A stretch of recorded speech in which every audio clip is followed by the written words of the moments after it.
Hello students, dictation 5 second बाद शुरू होगा।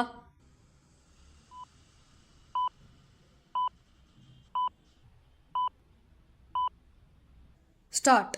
इंदौर के बाद बेंगलुरु और गांधीनगर में भी दूषित पेयजल की आपूर्ति की खबरों से कोई आश्चर्य नहीं।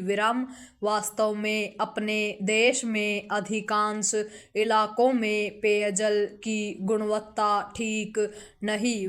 ऐसा कई शोध सर्वेक्षणों में भी सामने आता रहता है, लेकिन नगर निगमों के अधिकारी, कर्मचारी और राज्य सरकारें इस समस्या पर तब तक नहीं चेतती जब तक कि वैसी कोई घटना नहीं घट जाती जैसी इंदौर के भागीरथपुरा इलाके में हुई, और जहां 16 लोगों की जान चली गई एवं सैकड़ों लोग गंभीर रूप से बीमार हो गए। इतनी बड़ी त्रासदी के बाद पहले 2 अधिकारियों को निलंबित किया गया था। फिर जब मरने वालों की संख्या बढ़ी तो कुछ अन्य शीर्ष अधिकारियों पर भी गाज गिरी, लेकिन कुल मिलाकर मामला निलंबन तक ही सीमित रहा। इसे कोई ऐसी कार्रवाई नहीं कहा जा सकता जो नजीर बन सके। सबसे स्वच्छ शहर का दर्जा रखने वाले इंदौर की घटना यह भी बताती है कि सरकारी तंत्र मूलभूत बुनियादी सुविधाओं की गुणवत्ता की किस तरह अनदेखी करता है।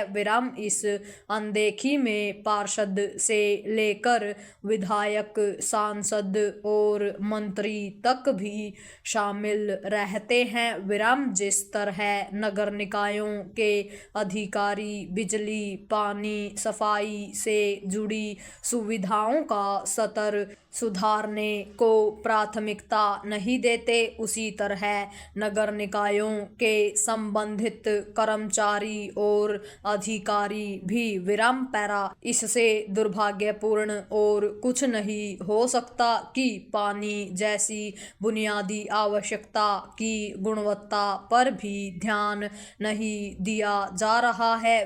पेयजल की गुणवत्ता में सुधार इसलिए नहीं हो पाता क्योंकि उसकी जांच परख का काम ईमानदारी से नहीं होता।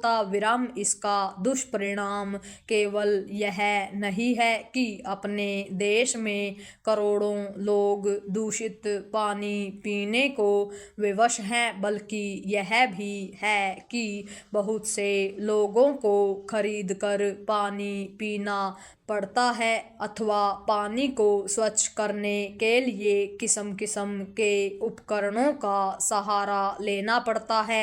शहरी इलाकों में दूषित पेयजल की आपूर्ति का एक बड़ा कारण यह है कि अनियोजित कॉलोनियों को रह रहकर नियमित तो किया जाता रहता है, लेकिन उनमें नागरिक सुविधाएं उपलब्ध कराने पर ध्यान नहीं दिया जाता।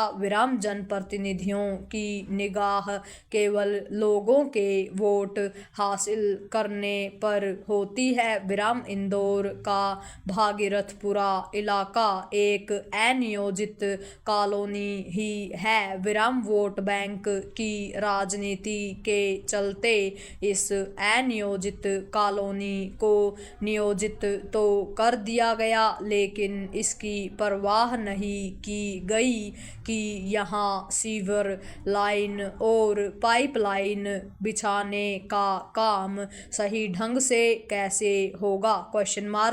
यदि इस पर तनिक भी ध्यान दिया गया होता तो सीवेज को पेयजल वाली पाइपलाइन में मिलने से रोका जा सकता था।